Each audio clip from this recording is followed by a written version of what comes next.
What's up, everybody? This is Tom Taylor with South China Morning Post, SCMP Martial Arts. Joined this beautiful Friday afternoon by the one championship featherweight king himself, Tan Lee. Tan, how's it going, man? Going great. Just finished up training and out here talking to you guys, and then back at it tonight. Nice, man. I think the last time I talked to you was when you were emceeing with Dom Lau at the open workouts in Singapore for 1X. I mean, how's life been since then? Anything exciting happened since then? It's been great. Yeah, it's a ton of stuff going on, but yeah, just training, keeping my head down, grinding, making sure we get ready for this fight, sharpen all the tools we need to sharpen, so we can get in there and keep this finishing rate at 100%. Beautiful, man. As you've said, there's a big fight coming up, a little less than a month's time at this point. You're fighting Tang Kai, who's a beast. How are you feeling at this point as the fight approaches? Feeling great, feeling great. Camp's been phenomenal. Physically feeling excellent, mentally feeling better than ever. Man, it's been a really good camp, and it's nice to get a little bit shorter of a turnaround this time than I did for the Gary fight, since I got rescheduled and all that good stuff. But yeah, I'm excited to be back in there and perform again for everybody. Awesome, man. Now I know you talked about this a bit before, most notably on the media conference call you two did a little while back. But I mean, what is it about Tang Kai that you think is dangerous? I mean, what is it about this guy that gives you pause in training? What are you trying to prepare for? He's a skilled fighter. He's a great striker. He moves his feet well. He stays safe, um, powerful, sharp. So he's got a ton of great attributes. Um, and he'll put your lights out if you let him connect clean. He doesn't need more than a few shots to put you down. So we've seen that obviously in the last few fights. So it's been a lot of fun preparing for him. It's really get you up in the morning and make sure you get your ass in the gym and prepare the right way for somebody that can hurt you. It's cool to have that in my back pocket, and then have somebody in front of you that's like, hey, don't slip up, because he will put you out. And that's what I got into this game for, to fight the best dudes, to fight the most dangerous fights I could possibly find. And this is one of them. Yeah, I can imagine, the knockout threat would certainly keep you on your toes. Now you know how it feels when people are fighting you. You finally get Yeah, to yeah, yeah. to experience that. So like at this stage of camp, obviously you got a couple weeks left. I mean, how ready do you feel for him now? Like if for whatever reason you had to fight him tonight, how confident are you that you'd beat him? Phenomenally. I feel phenomenal. Camp's been going great, like I said earlier. But yeah, we're at the point now where we're just sharpening, extra sharpening the tools, making sure the game plan and the pivots off of that is ironclad. Um, but yeah, you get to the point where I'm at the point in my career where we've taken a lot of time to build skills. We've taken a lot of time to iron out certain things on the feet. We've ironed out a ton of things on the ground, developed skills that never existed before for me as a fighter. So going in there feeling more complete in all aspects of the fight just ups the confidence and ups the comfort level in there. And I think that's some of the things that you're going to see fight after fight. I'm just getting more and more comfortable in there. Um, and I'm as comfortable as I can be, and we'll try to make that better too after this fight. That's a scary thought for your opponents, man. This is, of course, part of a big bonanza. You could say this card that you're on. Obviously, the Amazon Prime deal is kicking off the next morning. Now, given that you weren't able to compete at 1X, and you missed one century, you kind of missed a few of these other big ones. It's got to be kind of satisfying to be part of this big weekend coming up, right? Yeah, it's nice. It's really nice. I'm not overly focused on stuff like that. You guys know me. Really in this to make sure I take care of my family, but also I fight for me. I am so happy that and grateful for the fans that I do have and the guys that do tune in to watch me fight, win or lose. But it's I do this for me. I do this for my family. I do it for my personal goals, and I do it my way. And it's really awesome to be able to go through your career and get some things accomplished and have some success. But it's really satisfying to be able to do that, do it your way, and then know that the things that really matter, that's all my focus is on: the family and being the best martial artist I could possibly be. With that Mhm. being said, yeah, it is awesome, man. I can't wait to get on these prime cards and main event one for the fans and have all these guys tune in. And then who knows, maybe we get some shows in the States eventually and create enough buzz where we've got the U.S. fans begging for fights here in the States, and we put on an event and headline that. I sure hope so, man. I'm in Canada. That's an easier commute for me for sure if you're fighting over here. Absolutely. Um, One thing that I thought was cool on that media conference call was you kind of mentioned that you were keen to or excited about the prospect of maybe picking up some new Chinese fans too, obviously, because Tang Kai will be bringing, his loyal supporters to watch, and you can, maybe wow a couple of these guys, steal a couple of his fans. Is that something you're looking forward to? Absolutely, absolutely. I don't have a ton of exposure and a ton of reach, with the Chinese fans, and they're great. They're great people, a great country, great fans. So I'd love to be able to put on a show good enough to where, if your hometown guy doesn't win and it doesn't play out the way you want it to play out, because that's what I'm banking on, that you still respect the fight, you still respect the skills that I bring in, you still enjoy the show that we put on, you still enjoy the type of fight that I bring to the table. And I've done that in a few different countries, and it's been awesome to see the pickup of fans with the exposure that one brings. This is just another country we're trying to do that in, since it's such a great fan base. hmm it's interesting to hear you say that, man. We were Nick and I, my colleague Nick Atkin and I, were talking to Rainier DeRitter this morning, and we were talking about how after when he fought Ong La and Song those two times, the Burmese fans hated him, but then after he Hmm. beat him a second time, they love him now. Every time we do an interview with him, it's all these Burmese fans showing up. So hopefully you can make that happen with Tang Kai and his Chinese fans. That's awesome. You know what I mean? That just speaks to martial arts and how it reaches people and how it expands. And yeah, that's so cool. That's cool. hmm hmm of course, you're not the only title fight on this card. Christian Lee is going to be trying to win back the lightweight title from Okra Yoon. Are you going to be watching that one? I mean, obviously you're going to be busy with your fight, but presuming you're able to catch that fight, are you going to be watching that, kind of sizing those guys up as potential opponents? For sure, for sure. I respect both those guys a lot. Really good fighters. I want to get my hands on that lightweight title before I'm done with this game. So, um, yeah, I'll definitely be watching if I'm willing, if I'm able. And who knows? We're fighting at the same time, and maybe the stars align timing wise that they figure out two number 1 through 4, 1 through 5, and they battle it out for who's going to fight me next. And maybe I have some time to squeeze in another fight in between. Very cool. That sounds interesting. Who do you think wins that fight, if you don't mind, offering up a prediction?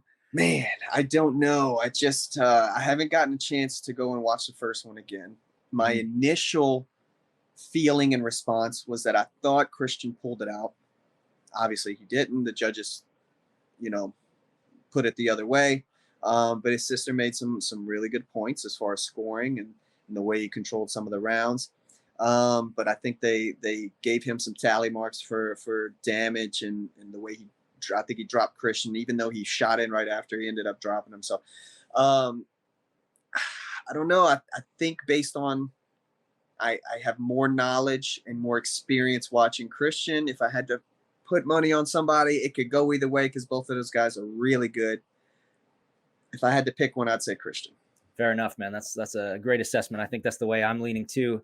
Now, in terms of your own division, you mentioned that it'd be great to kind of give these guys a chance to establish a bit of a pecking order. But do you see anyone like as the obvious next contender after Tenkai, or is it sort of uncertain at this point?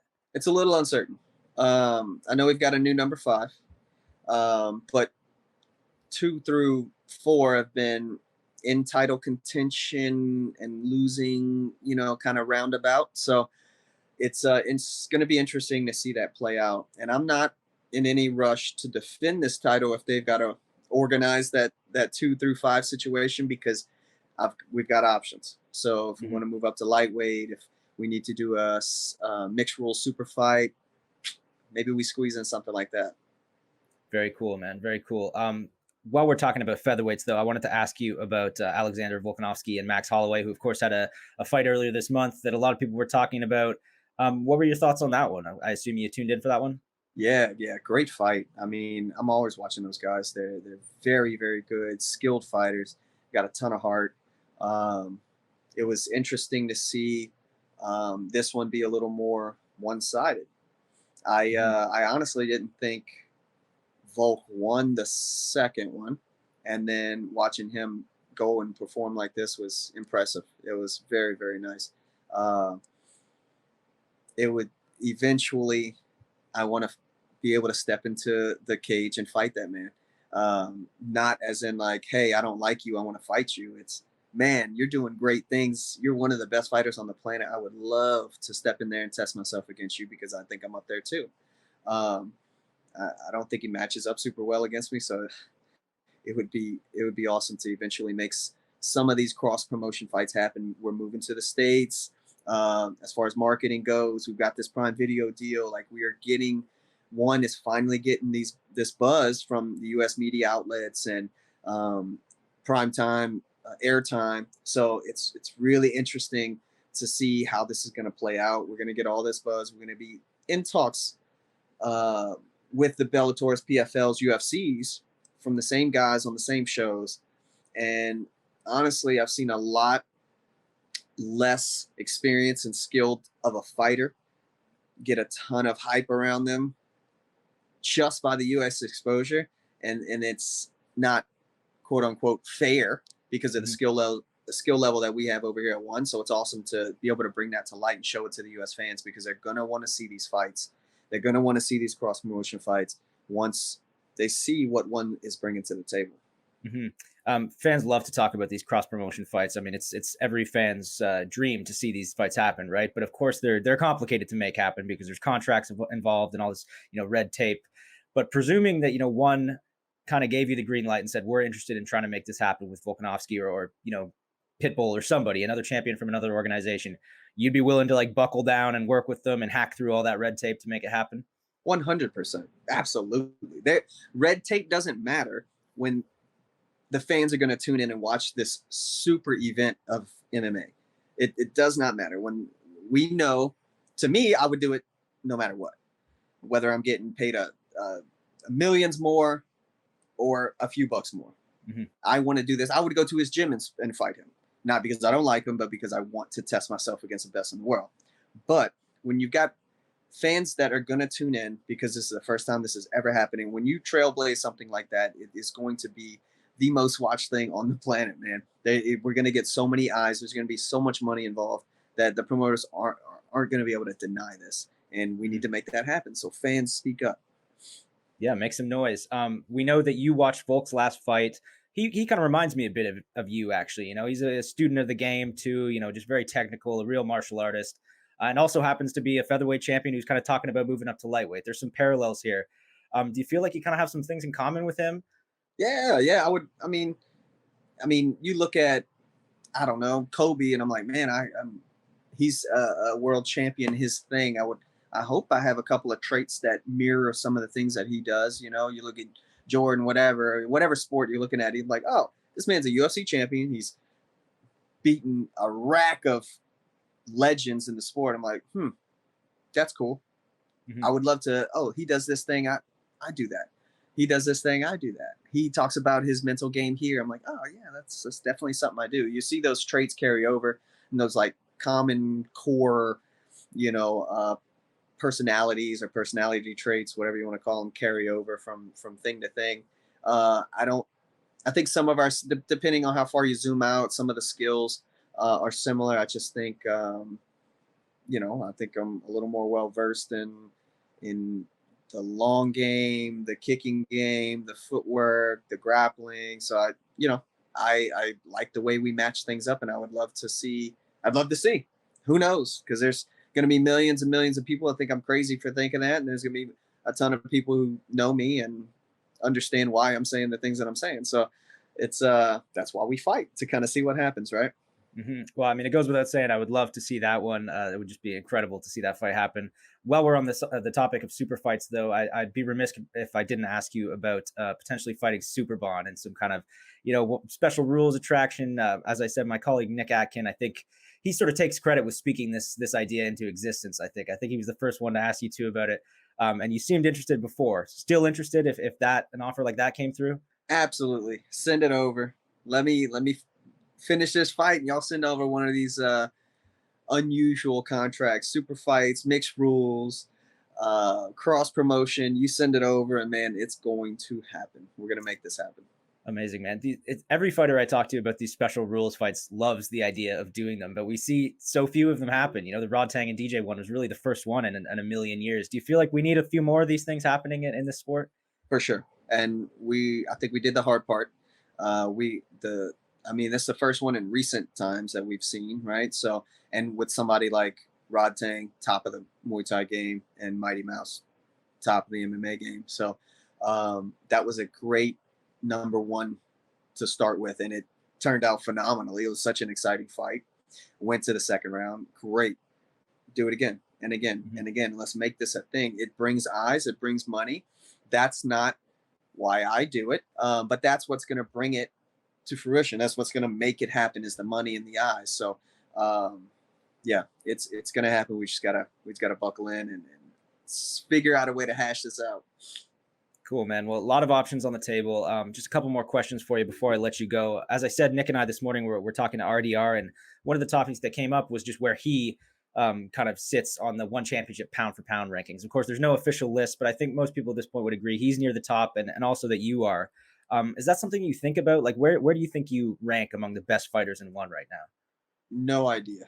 Um, do I think about it? Yeah, I think about it every second of my life. I think about trying to be the best version of myself, right? So obviously, if I'm trying to be the best Lee that could possibly be a fighter, then that's going to be on a very, very small list of fighters in the world. And then obviously, I think I'm one of the best right now, and I'm always trying to improve my skills, my mindset, my tool selection, all these different things, strategies, tactics. And I think there's a short list of guys that are trying to do a version of that. I think there's a lot of people who try to take what they have and beat anybody on the planet, which that carries a long way. I'm I'm more focused on the martial arts side of things and trying to be the most complete and skilled fighter that I could possibly imagine. But I don't really think about. I do think about being the best and the best fighter on the planet, but I don't really think about rankings and numbers a ton. So if you ask me, like, name some fighters on that list, I couldn't do it for you. But I'm daily. I go into the gym, spend 2 or 3 hours there, come back to the house. I'm like, okay, let's do another week of that. Let's move up a spot in my little imaginary Mortal Kombat climbing up the ladder deal Right. going on. But I honestly, I think that's the best way to approach it because it gives me what I need and the motivation that I need to go in there and keep chipping away at this skill and this craft daily. So makes me happy and I enjoy it. And that's where we're at. Awesome, man. Well, let's get back to Tang Kai before we wrap this up. Obviously, you don't want to reveal too much, but what kind of strategy are you looking at for this fight? Is there anything you can share with us? Yeah, I think you're going to see more of what I do. I think I'm the best at it. So it's just going to be implemented from jump. You're going to see a little bit of what happened in the Martin fight, a lot of movement, a lot of creating openings. And then it just depends on how he approaches the fight. He might come out on fire and make me knock him out early, or he might be patient and see where he can find his opening, and then I'll pick him apart and drag him into the third, fourth round and get a finish there. Well, I was going to ask you for a prediction, but that seems like a dumb question at this point. I know you think you're going to win, but you mentioned that you want to keep that 100% finishing rate intact. How confident are you that you're going to make that happen? It's gonna happen. Either I'm gonna be finished or I'm going to finish him. I mean, we're not going to the judges. I haven't been to the judges yet in whatever 14 amateur fights and however many pro fights I have. It ain't happening this time either. All right, champ. Well, let's wrap it up with this. Any message for your fans and supporters before I let you go? Y'all tune in. We've been getting that Denmark ready. I hope he can get through 5 rounds and not getting touched, but if he does, then it's gonna be lights out.